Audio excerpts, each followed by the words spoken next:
Hello student, हम start करेंगे mathematics का एक यह पार्ट है बहुपद पॉलिनोमियल। यह क्लास 9th का पार्ट है। चलिए हम आइए देखते हैं। पहले हम इसका थ्योरी पार्ट को क्लियर करेंगे, फिर उसके बाद हम क्वेश्चन ट्राई करेंगे। तो आइए हम चलिए देखते हैं कि कैसे बहुपद की डिफिनीशन क्या होती है। निम्नलिखित रूप का प्रत्येक फलन तथा बीजीय व्यंजक चर x का बहुपद कहलाता है। चर x का बहुपद कहलाता है। समझिए फ्रेंड्स, इसका निम्नलिखित रूप का प्रत्येक फलन तथा बीजीय व्यंजक चर x का बहुपद कहलाता है। यहाँ पे देखिए, हमने एग्जाम्पल के रूप में लिया है, जैसे a0 भी आप इसे बोल सकते हैं, plus a1x plus a2x² plus a3 x⁻³ and so on an x⁻n। यहाँ पे a1 a2 a3 an वास्तविक संख्या है, मतलब इसका जो x का ये जो a1 a2 a3 है, इसका गुणांक बोलते हैं, इसको गुणांक बोलते हैं a1 a2 a3 को। तो ये जो होता है एक वास्तविक संख्या हो सकती है, जैसे 2 4 3 5 ऐसे हो सकती है। फिर आइए हम आगे बढ़ते हैं। ये दूसरा देखिए क्या है, n एक ऋणोत्तर पूर्णांक मतलब नॉन नेगेटिव इंटीजर है। मतलब यहाँ पे n जो होगा इसका a⁻n, यहाँ पे जो होगा n जो 2 है 3 है, x⁻⁴ में जो 3 है 2 है 1 है, यहाँ पे कोई ऋणात्मक संख्या या भिन्नात्मक संख्या नहीं आ सकती, नहीं तो वो बहुपद नहीं होगा। और आगे बढ़ते हैं स्टूडेंट। वास्तविक संख्याओं पर चर x में n की घात को इंग्लिश में पावर बोलते हैं, का बहुपद कहा जाता है। इसको समझिए स्टूडेंट। वास्तविक संख्याओं पर चर x के n की घात, जो x है ये जो घात है, मतलब यहाँ पे 1 घात है, x की पावर में ये 2 है, तो n की घात इसको n बोलते हैं। तो यहाँ पे n की घात 2 है 3 है, इसी को कह रहा है कि वो बहुपद होता है। और आगे चलिए, हमने बहुत शॉर्ट में बनाया है इसको, बुक में काफ़ी लॉन्ग में दिया हुआ है, तो आप इसे समझिए अच्छे से स्टूडेंट। वास्तविक संख्या a0 a1 a2 an को बहुपद का गुणांक कहा जाता है। देखिए हम वही बता रहे थे ना कि यहाँ पे a0 a1 a2 a3 जो है ये बहुपद का गुणांक होता है। यहाँ पे 2 3 4 5 6 कुछ भी हो सकता है।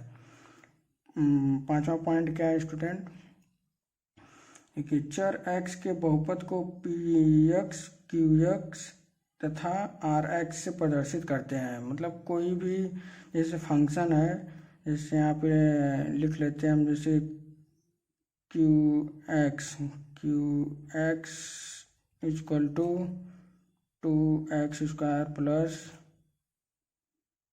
3x, तो इसको हम qx से प्रदर्शित कर सकते हैं, px से भी प्रदर्शित कर सकते हैं और rx से भी प्रदर्शित कर सकते हैं।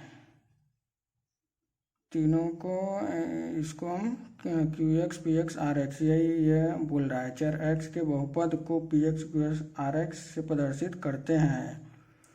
स्टूडेंट थ्योरी हमारा क्लियर रहेगा तो हमें क्वेश्चन लगाने में बहुत आसानी हो जाएगी, इसलिए हम पहले आपको थ्योरी पार्ट क्लियर कर रहे हैं, फिर हम उसके बाद बढ़ेंगे क्वेश्चन की ओर। तो चलिए आइए हम अगला थ्योरी देखते हैं। अगला इसको हम एग्जाम्पल से समझते हैं। यहाँ पे देखिए स्टूडेंट, एग्जाम्पल हम लिए हुए हैं। देखिए 5x² माइनस 6x प्लस 3, यह एक बहुपद है कि नहीं है? आप बताइए स्टूडेंट, ये एक बहुपद है, ये भी एक बहुपद है, ये भी एक बहुपद है। बट x² माइनस 3 रूट में x जो है यह बहुपद नहीं है। क्यों नहीं है? क्योंकि यहाँ पे देखिए x के घात में कोई भिन्नात्मक संख्या नहीं होनी चाहिए और ऋणात्मक संख्या नहीं होनी चाहिए, नहीं तो बहुपद नहीं होगा। यहाँ पे देखिए जो x है, ये x है जो यहाँ पे एक्स टू, इसको कैसे हम लिख सकते हैं, एक्स इंटू रूट में एक्स है, तो इसको हम कैसे लिख सकते हैं, एक्स टू द पावर 1 है, यहाँ पे कुछ नहीं है इसके पावर में तो 1, फिर into X to the power 1/2 root है, रूट को हम पावर में 1/2 लिखते हैं। तो जब हम जानते हैं कि जब आधार आधार ये सेम होता है तो ये मतलब आधार नहीं, सॉरी, तो जब इसका मतलब गुणांक ये मतलब एक्स एक्स 3x रहते हैं, उसके पावर में कुछ रहेगा तो उसका ये पावर जुड़ जाते हैं, आधार से मतलब पावर जुड़ जाते हैं, तो पावर जुड़ेंगे तो कितना आएगा, एक्स टू द पावर 3/2, यहाँ पे जैसे 1 + 1/2 कितना आएगा, इधर मल्टीप्लाई करेंगे 2 + 3/2 आ गया। तो ये देखिए भिन्नात्मक एक्स टू द पावर 3 में भिन्नात्मक संख्या है, तो यह एक बहुपद नहीं है। अगर यहाँ पे एक्स टू द पावर में कोई ऋणात्मक संख्या -3/2 आता तो भी यह बहुपद नहीं होता। अब आइए हम आगे बढ़ते हैं स्टूडेंट। यहाँ पे देखिए बहुपद का मानक रूप, standard form of polynomial, standard form of polynomial.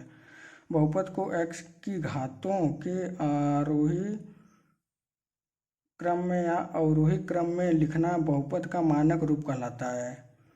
बहुपद की कोई भी बहुपद है स्टूडेंट, उसको आरोही या अवरोही क्रम में आप लिखेंगे, या तो आरोही में लिखिए या तो अवरोही में लिखिए, तो वो एक मानक बहुपद का मानक रूप कहलाता है। उसी हम आरोही या अवरोही रूप में लिखकर ही हम क्वेश्चन को सॉल्व करते हैं, कोई भी क्वेश्चन हो हमारा। आइए हम देखते हैं एग्जाम्पल से हम समझते हैं। जैसे px = x² + 2x + 3x दिया हुआ है यहाँ पे, तो यहाँ पे और इससे हम कैसे लिख सकते हैं, ये देखिए किस क्रम में लिखा हुआ है।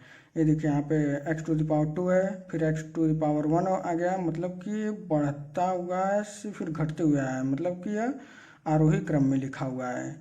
आरोही क्रम में पहले बड़ा फिर उसके बाद छोटा, फिर यहाँ पे देखिए 3 + 2x, यहाँ पे देखिए x टू पावर 1 फिर 2 है, मतलब ये धीरे धीरे बढ़ रहा है, मतलब अवरोही क्रम में ये लिखा हुआ है।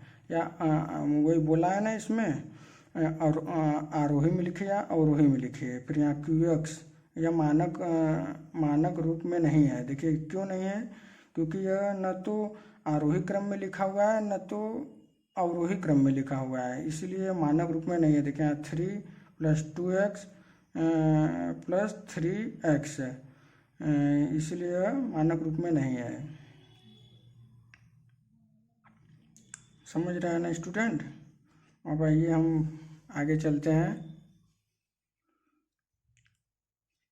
यहाँ पे देखिए बहुपद के प्रकार, काइंड्स ऑफ पॉलिनोमियल। एक पदी बहुपद, ऐसे बहुपद को जिनमें केवल एक पद हो, एक पदी बहुपद कहलाता है। जैसे एग्जांपल लेकर हम समझते हैं स्टूडेंट। जैसे px = x² दिया है, यहाँ पे rx = 5 दिया है, qx = 3x दिया हुआ है, 3x दिया हुआ है, 3x दिया हुआ है, तो इसमें देखिए x है, 5 है, 3x है, तो इसमें एक ही पद है, तो हम इसे एक पदी बहुपद कहेंगे। अब स्टूडेंट आगे हम चलते हैं। देखिए स्टूडेंट यहाँ पे दूसरा है, इसमें द्विपदी बहुपद, बाइनोमियल, इसे बाइनोमियल कहते हैं द्विपद को।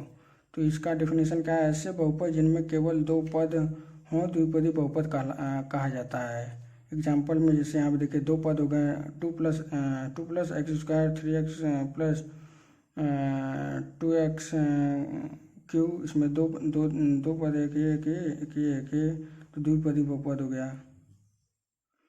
यहाँ पे देखिए ऐसे बहुपद जिनमें 3 पद हों त्रिपद बहुपद कहलाता है। तीसरा, तो यहाँ पे देखिए px बराबर दिया है, एक पद है 2 3, 1 2 3, त्रिपद बहुपद। यहाँ आगे हम चलते हैं स्टूडेंट। शून्य पद बहुपद, 0 पॉलिनोमियल, वह बहुपद जिनमें सभी गुणांक शून्य हों शून्य बहुपद कहलाता है। एग्जाम्पल से हम समझते हैं, आसानी होगा। जिसके गुणांक शून्य हो, गुणांक है जैसे कोई एक, जैसे यहाँ पे 3x² + 3x + 2 है तो इसका ये गुणांक है, इसका ये गुणांक है, तो इसका गुणांक शून्य हो तो इसे शून्य बहुपद कहलाता है। जैसे पी वाई बराबर यहाँ पे लिया गया है 0, तो वाई का गुणांक क्या है 0, वाई स्क्वायर का गुणांक क्या है 0, एक्स क्यूब का गुणांक क्या है 0, तो इसे शून्य पदी बहुपद कहते हैं। इसका मान 0 होगा। हम जानते हैं कि अगर एक्स स्क्वायर गुणे 0 या किसी संख्या 3 इंटू 0 में हम 0 से गुणा करते हैं तो 0 आता है, 0 आता है तो इसका मान भी 0 आएगा। ये सब को हम सॉल्व करेंगे तो इसकी वैल्यू हमें मिलेगी। 2 पदी बहुपद है तो इसमें 3 पदी बहुपद है तो यहाँ पे हमें अगर एक्स की घात 3 है तो हमें 3 पद मिलेंगे सॉल्व करने पे, और 2 है तो 2। नोट, यहाँ पे नोट ये देखिए बहुत इम्पोर्टेंट है। बहुपदों के पद प्लस व माइनस चिन्ह से अलग होते हैं। बहुपदों के पद प्लस व माइनस चिन्ह से अलग होते हैं। एकदम सही बात है स्टूडेंट। यहाँ पे हम जान रहे हैं कि देखिए 2 + 5x + 3x, यहाँ पे प्लस, यहाँ भी प्लस है तो ये बहुपद अलग अलग हो जा रहे हैं। यही यहाँ पे कहा है बहुपदों के पद प्लस व माइनस चिन्ह से अलग होते हैं। यहाँ पे माइनस भी हो सकता है, प्लस भी हो सकता है, अलग अलग हो जाते हैं, मतलब बहुपद डिवाइड हो जाते हैं, मतलब एक ये अलग हो गया, ये अलग हो गया, ये अलग हो गया। तो स्टूडेंट हमने इसे शॉर्ट नोट में आपको समझाने की कोशिश की है बहुपद। फिर हम इसके आगे का भी क्वेश्चन अब हम इसमें क्वेश्चन को सॉल्व करेंगे। सो फ्रेंड्स आप वीडियो को पूरा देखिए, ऑनलाइन पूरा देखिए और अपने एग्ज़ाम में बेटर करने की कोशिश करिए। शॉर्ट नोट है, बुक में आपको काफ़ी लॉन्ग में मिलेगा। हमने इसे आसानी से आपको समझाने की कोशिश की है। So friend thank you.